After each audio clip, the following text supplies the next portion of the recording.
The flu season is upon us. Which type will we worry about this year? And what kind of shots will we be told to take? Remember the swine flu scare of 1976? That was the year the U.S. government told us all that swine flu could turn out to be a killer that could spread across the nation. And Washington decided that every man, woman, and child in the nation should get a shot to prevent a nationwide outbreak, a pandemic. Well, 46 million of us obediently took the shot. And now 4,000 Americans are claiming damages from Uncle Sam amounting to $3.5 billion because of what happened when they took that shot. By far the greatest number of the claims, 2/3 of them, are for neurological damage or even death, allegedly triggered by the flu shot.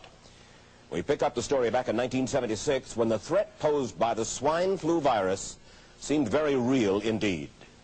This virus was the cause of a pandemic in 1918 and 1919 that resulted in over 500,000 deaths in the United States, as well as 20 million deaths around the world. See how easy it is to... Thus, the U.S. government's publicity machine was cranked into action to urge all America to protect itself against the swine flu menace. Influenza is serious business. During major flu epidemics, millions of people are sick and thousands die. Well, this year you can get protection. The vaccines are safe, easy to take, and they can protect you against flu. So roll up your sleeve. Protect yourself. One of those who did roll up her sleeve was Judy Roberts. She was perfectly healthy, an active woman, when in November of 1976, she took her shot. 2 weeks later, she says, she began to feel a numbness starting up her legs. I joked about it at that time. I said I'll be numb to the knees by Friday if this keeps up. By the following week, I was totally paralyzed. So completely paralyzed, in fact, that they had to operate on her to enable her to breathe. And for 6 months, Judy Roberts was a quadriplegic. The diagnosis? A neurological disorder called Guillain-Barré syndrome, GBS for short. These neurological diseases are little understood. They affect people in different ways. As you can see in these home movies taken by a friend, Judy Roberts' paralysis confined her mostly to a wheelchair for over a year. But this disease can even kill. Indeed, there are 300 claims now pending from the families of GBS victims who died, allegedly as a result of the swine flu shot. In other GBS victims, the crippling effects diminish and all but disappear. But for Judy Roberts, progress back to good health has been painful and partial. Now, I noticed that your smile, Judy, is a little bit constricted. Yes, it is. Is it different from what it used to be? Very different. I have a greatly decreased mobility in my lips. And I can't drink through a straw on the right-hand side. I can't blow out birthday candles. I don't whistle anymore, for which my husband is grateful. It may be a little difficult for you to answer this question, but have you recovered as much as you are going to recover? Yes, this is it. So you will now have a legacy of braces on your legs for the rest of your life? Yes, the weakness in my hands will stay and the leg braces will stay. So Judy Roberts and her husband have filed a claim against the U.S. government. They're asking $12 million, though they don't expect to get nearly that much. Judy, why did you take the flu shot? I'd never taken any other flu shots, but I felt like this was going to be a major epidemic. And the only way to prevent a major epidemic of a really deadly variety of flu was for everybody to be immunized. Where did this so-called deadly variety of flu, where did it first hit back in 1976? It began right here at Fort Dix in New Jersey in January of that year when a number of recruits began to complain of respiratory ailments, something like the common cold. An Army doctor here sent samples of their throat cultures to the New Jersey Public Health Lab to find out just what kind of bug was going around here. One of those samples was from a Private David Lewis who had left his sickbed to go on a forced march. Private Lewis had collapsed on that march, and his sergeant had revived him by mouth-to-mouth resuscitation. But the sergeant showed no signs of illness. A few days later, Private Lewis died. If this disease is so potentially fatal that it's going to kill a young, healthy man, a middle-aged school teacher doesn't have prayer. The New Jersey lab identified most of those soldiers' throat cultures as the normal kind of flu virus going around that year, but they could not make out what kind of virus was in the culture from the dead soldier and from 4 others who were sick. So they sent those cultures to the Federal Center for Disease Control in Atlanta, Georgia for further study. A few days later, they got the verdict: swine flu. But that much publicized outbreak of swine flu at Fort Dix involved only Private Lewis, who died, and those 4 other soldiers who recovered completely without the swine flu shot. If I had known at that time that the boy had been in a sick bed, got up, went out on a forced march, and then collapsed and died, I would never have taken a shot. The rationale for our recommendation was not on the basis of the death of a single individual, but it was on the basis that when we do see a change in the characteristics of the influenza virus, it is a massive public health problem in this country. Dr. David Censer, then head of the CDC, the Center for Disease Control in Atlanta, is now in private industry. He devised the swine flu program, and he pushed it. You began to give flu shots to the American people in October of '76. October 1st. By that time, how many cases of swine flu around the world had been reported? There had been several reported, but none confirmed. There had been cases in Australia that were reported by the press, by the news media. There were cases in... None confirmed. Did you ever uncover any other outbreaks of swine flu anywhere in the world? No. Now, nearly everyone was to receive the shot in a public health facility where a doctor might not be present. Therefore, it was up to the CDC to come up with some kind of official consent form, giving the public all the information it needed about the swine flu shot. This form stated that the swine flu vaccine had been tested. What it didn't say was that after those tests were completed, the scientists developed another vaccine, and that was the one given to most of the 46 million who took the shot. That vaccine was called X53A. Was X53A ever field tested? I can't say. I would have to... It wasn't. I don't know. Well, I would think that you're in charge of the program. I would have to check the records. I haven't looked at this in some time.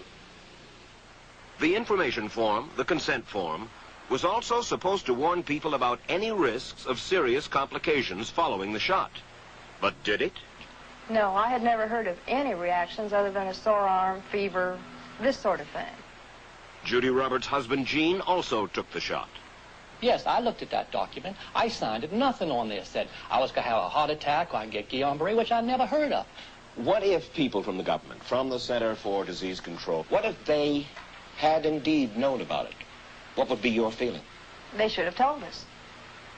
Did anyone ever come to you and say, you know something, fellas? There's the possibility of neurological damage if you get into a mass immunization program? No.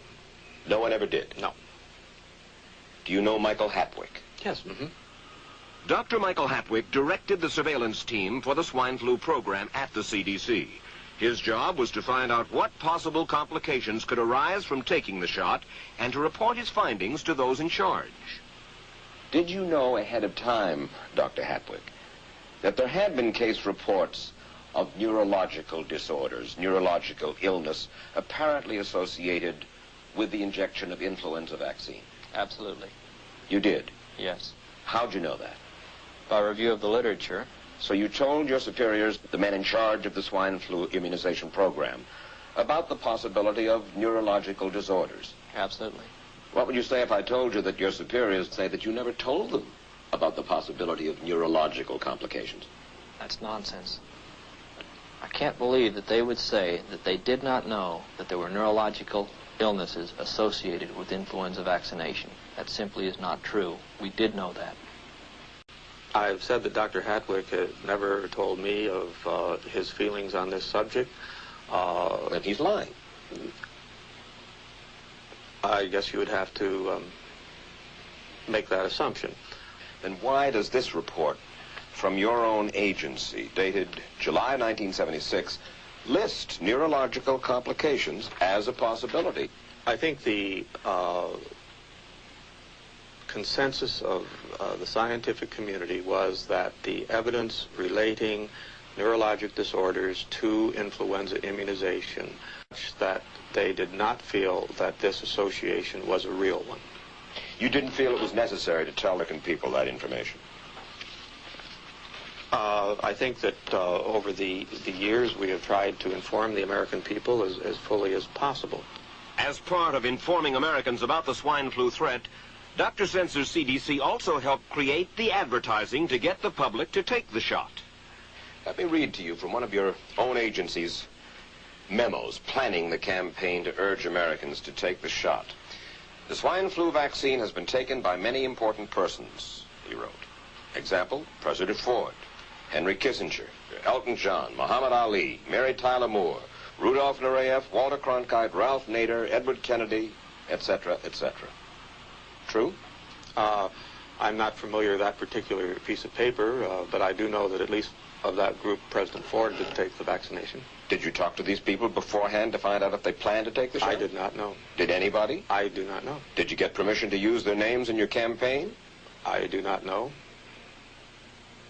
Mary, did you take a swine flu shot? No, I did not. Did you give them permission to use your name saying that you had or were going to? Absolutely not. Never did. Did you ask your own doctor about taking the swine flu shot? Yes, and at the time he thought it might be a good idea. But I resisted it because I was leery of having the symptoms that sometimes go with that kind of inoculation. So you didn't? No, I didn't. Have you spoken to your doctor since? Yes. And? He's delighted that I didn't take that shot. You're in charge. Somebody's in charge. This is your advertising strategy that I have a copy of here. Who's it signed by? This one is unsigned. But you'll acknowledge that it was your baby, so to speak. It could have been from the Department of Health, Education, and Welfare. It could be from CDC. I don't know.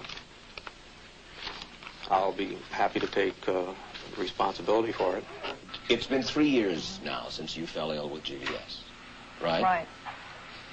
Has the federal government, in your estimation, played fair with you about your claim?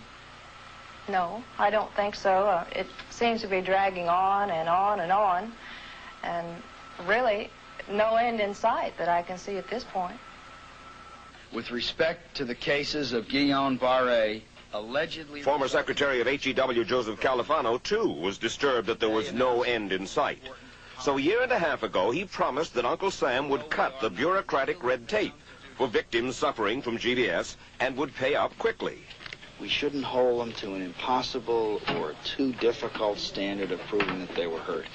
Even if we pay a few people a few $1,000s that might not have deserved it, I think justice requires that we promptly pay those people who do deserve it. Who's making the decision to be so hard-nosed about settling?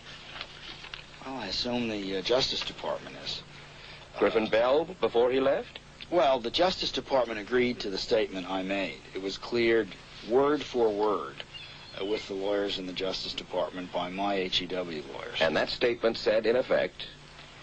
That statement said that we should pay Guillain-Barré claims without regard to whether the federal government was negligent if they resulted from the swine flu shot.